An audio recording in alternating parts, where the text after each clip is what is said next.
And we are back. We are back. Hope you took a moment to catch your breath here. Again, we've had some pretty intense games so far, and I'm sure it's going to get even more intense with this mirror matchup, with this TvT. Only mirror matchups remaining here tonight with GuMiho versus Maru, and we're going to end the night later on with Trigger versus MaxPax. Oh boy. And yeah, we had a pretty interesting showing so far. GuMiho earlier was able to bring down Trigger, so he still hasn't sustained any losses. Maru, on the other side, has had a harder time here. Maru actually not having a single win on the board yet, and this is dangerous. This is dangerous because GuMiho is a bit of a TvT sniper. Even though Maru is an amazing player, he's really well-rounded, and he's one of the best, if not the best, Terran in the world. Specifically, when it comes to TvT, there are some better players, right? Where GuMiho can really step it up. Ryung can step it up at times as well. TvT can be a little bit more chaotic in that fashion, and here we go. We're going to be loading on in, and it's not clear cut. GuMiho can definitely take it to Maru. Oh boy. And if Maru sustains one more loss, I don't like his chances getting out of the group, I'll be honest. It's going to be rough to come back from. Is going to be rough.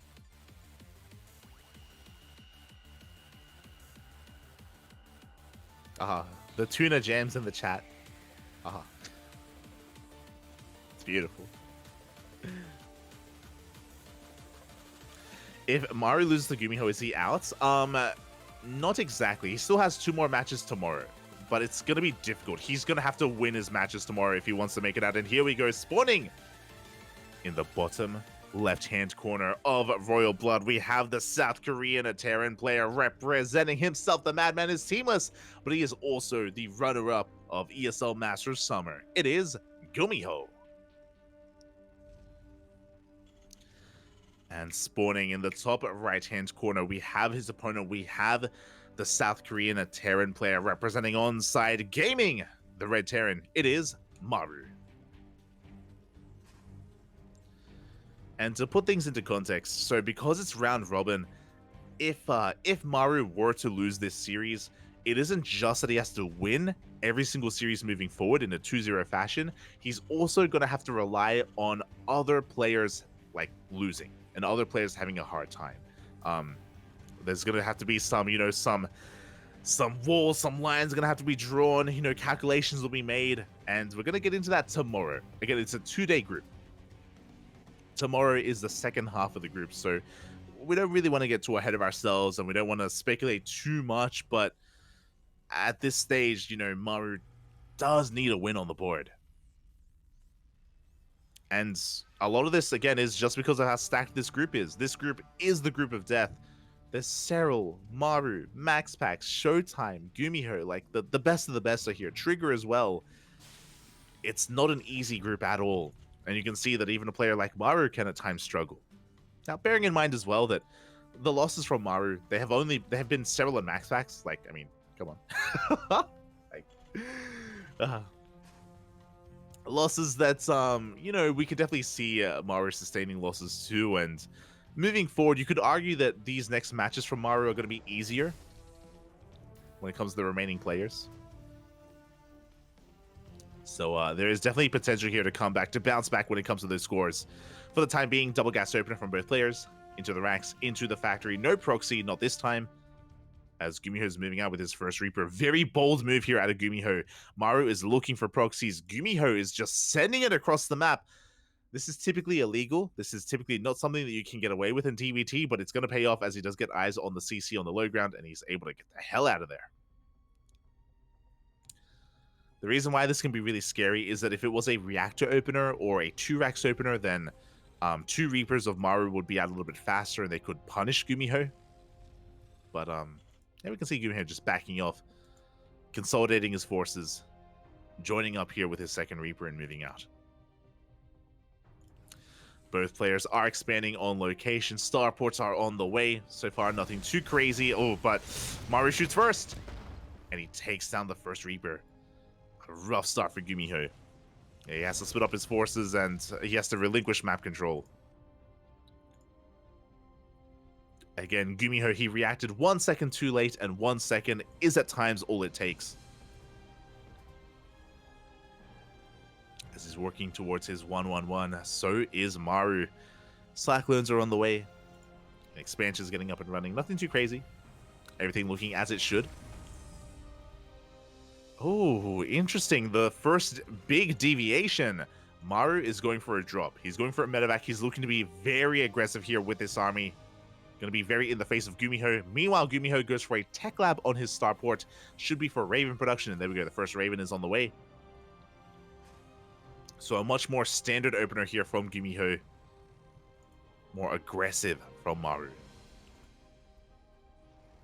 As GuMiho is getting into his tank production. Marines, second racks. Raven tank is kind of the backbone here of TvT. It's the lifeblood of TvT in many ways. But Maru wants to try to get a lead early on before GuMiho can get into too many tanks. And here we go. He arrives with his Cyclones. Good lock on the medevac. But Maru is pushing through. He takes down the Marines.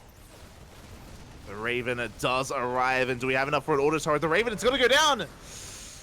Doesn't get the auto turret. That's a big loss for GuMiho.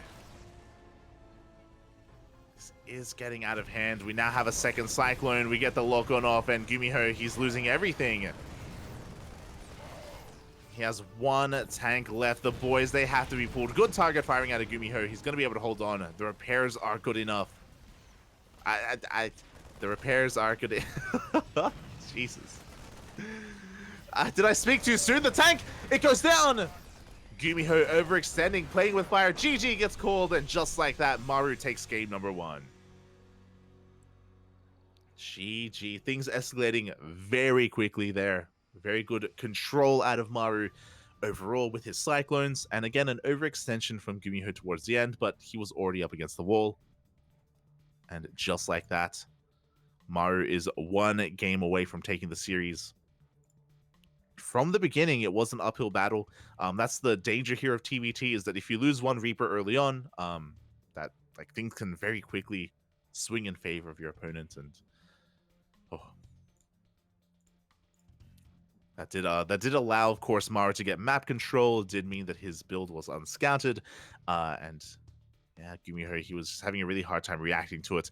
Again, the Raven was also really unfortunate. The fact that the Raven did move forward, didn't get a spell off, and went down instantly, like, oof, that was, yeah, a rough defense. Rough defense for GuMiho.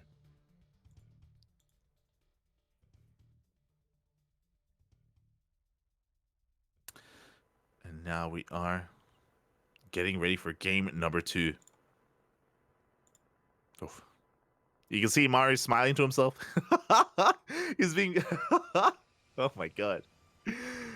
Very content, very happy with that game. Oh my god, calm down, Maru. And to be fair, he needed something to go his way. We mentioned earlier that Maru, he's had a really rough showing so far. Rough losses against Serral and MaxPack, so if he ends the night with a win, he won't be smoging when he goes to bed. Feels good, man. Feels good. Really, that's what matters. As we're getting ready for our next game, GuMiho, he needs to bring it back here, and now he's up against the wall. Again, in game 1, he just wasn't really allowed to showcase his skill. He wasn't allowed to really show what he has to offer in this matchup. It can be a really frustrating game to lose, so I wish the best here for GuMiho to be able to bring it back, to be able to force the ace match and actually have a competitive series. I hope so. Fingers crossed. The repairs were good enough, but then GuMiho pushed out with the tank. Like it was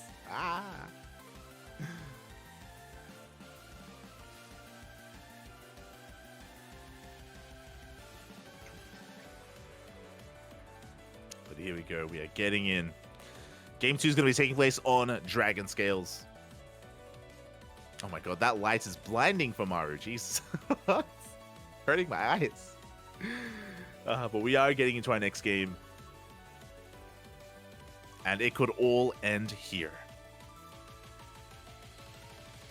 And we've already had such amazing games tonight. Honestly, I loved Serral versus Maru. It was beautiful. what we were able to catch of it, I should say. And here, can we get more of a back and forth TvT? Can we get there?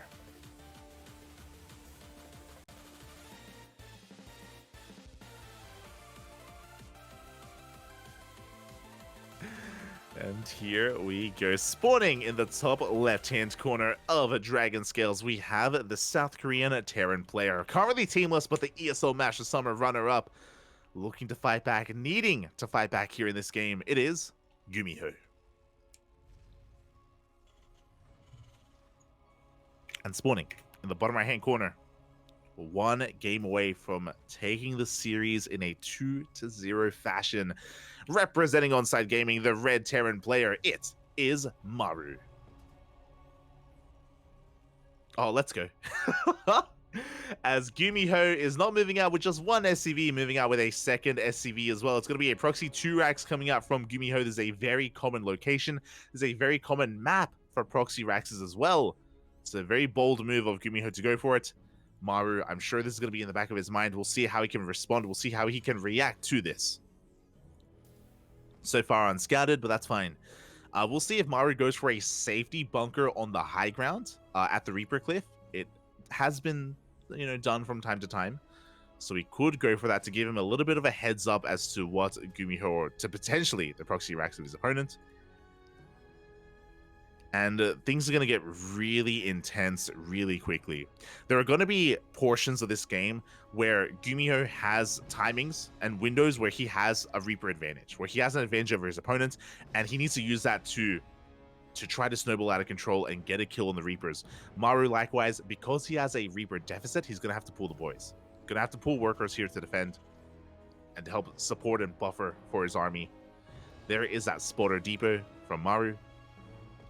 Is going to give him a heads up if Reapers do come in. Likewise, GuMiho scouts and he confirms that it is a double gas opener from Maru as well. So he's going for that factory, going for those Hellions. Alright, the stage is set. Reapers are being banked up for GuMiho. He's about to push in, waiting for his second Reaper. Likewise, Maru still doesn't know what's going on, still hasn't reacted yet. As he throws down a CC on the low ground. Here we go, the Reapers have shown up. And boys have to be pulled. The factory is going to be delayed. Oh, a big delay on that factory. Reaper does rock up. Again, Maru has to be very careful. Ooh, one shot away from going down. But the factory finishes. And here we go. The second Reaper arrives. The Hellion is on the way. Oh, GuMiho losing. Oh my god, 2 of his Reapers already. A big mistake from GuMiho. And just like that, he has lost so much momentum. Still has 1 Reaper left. But he lost 2, and the Hellion has arrived. Maru has defended. Maru has held. Was pretty close, and Maru did lose 3 SCVs, but he has a CC. He gets away with the CC building here on the low ground. GuMiho is transitioning back at home. He has a factory on the way. Again, the trades from GuMiho were just not good enough. Losing Reapers that early on is devastating, and GuMiho's behind. GuMiho is behind. He's transitioning into a 1-base all-in. We have a starport on the way, a very delayed CC. GuMiho isn't out of this yet. He's continuing Reaper production. He's continuing Hellion production. GuMiho is building up for a second wave, for one big push into the natural. And Maru has to realize this. He needs to scout this. He's moving in with that Reaper. It's going to even delay this depot here of GuMiho. Hellion reveals itself. But Maru doesn't see the starport. He's not fully aware what's going on. It looks like GuMiho is thinking about expanding, but we have a medevac on the way. Again, GuMiho is sending everything across the map. With this medevac, he can actually send everything into the main. The Hellions can also be dropped into the main base as well. As Maru is going for his own drop play. Does get eyes on the army of GuMiho. And with the medevac, we're going to be able to keep everything alive. Oh, does Maru have enough, though? That's a lot of Reapers. Marines are pushing forward. There is no bunker available. A lot of splash damage is being done. Maru, he's barely holding on, but there's still so many Reapers available for GuMiho. He's going to snowball out of control. takes down all the Marines. 4 of them survive in the medevac, but the natural base has been broken. Maru, he was not expecting this many Reapers to show up. Did not have a bunker ready for it. A Cyclone has arrived. Oh, but is it going to be enough? As there's just so much DPS, so much firepower. 10 SCVs go down, and GuMiho, he's pushing into the mineral line, pushing into the main base. He has done enough damage here to stabilize. 11 SCVs. GuMiho now taking a massive worker lead. About to get his natural up and running. And behind this, GuMiho, he isn't done. He's getting into, oh my god, not just a Banshee, but a very fast third TC. So GuMiho, he isn't going for a 2-base all-in or anything like that. He's going to be backing off when it comes to the pressure. And this third is just an amazing way for him to really secure himself and to get even further ahead. As a drop comes into the mineral line, oh my god, 3 more SCVs go down. Maru even forced to keep this Banshee back at home defensively. Again, initially it was a really solid defense from Maru, but that has since changed.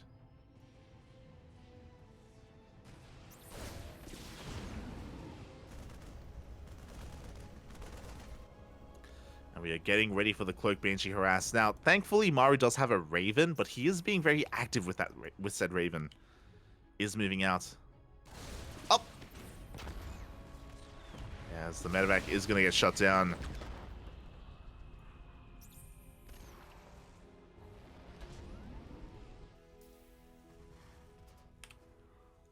Banshee does reveal itself here into the main base, and a couple of scans are forced out of Maru.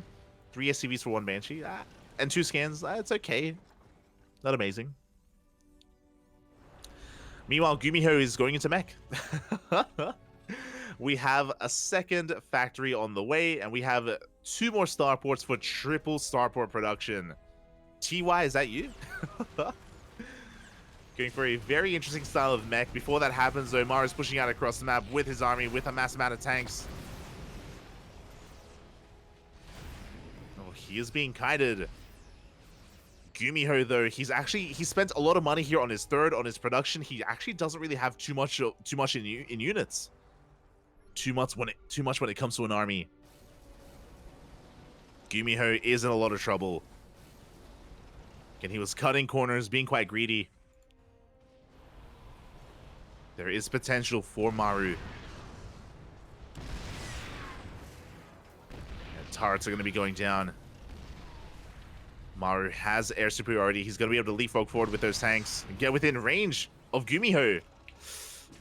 Yeah, this tank is going to go down. Oof. Looks like the Banshees are trying to catch some reinforcements. But again, Maru has a massive Viking lead. That is about to change with the arrival of these reinforcements, but yeah, the Liberator is just bullying GuMiho back.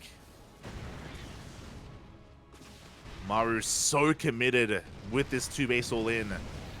After sustaining so much damage early on, it makes sense that he just had to make something happen. Couldn't let GuMiho get away with that third. He's getting within range. Tanks are going to be going down. The boys have to be pulled. GG gets called. GuMiho cannot defend, and Maru takes the series 2-0. GG. Oh. Oh my god. Again, GuMiho just maybe being a little bit too greedy afterwards, going for that fast third, going for all the starports, the factories. Did not have a standing army, or a large enough army to really contest against Maru. And by the time he realized that the all-in was coming, it was too late. GG, well played. Oh, congratulations. Congratulations to Maru, as he does win his first series here in Masters Coliseum. He's still in this, can still make it out of the group. Oh, congratulations. Congratulations. With that, we're going to be heading over to the Americas server for our final series for the final PvP. It's going to be Trigger versus Max Packs after this break. See you soon.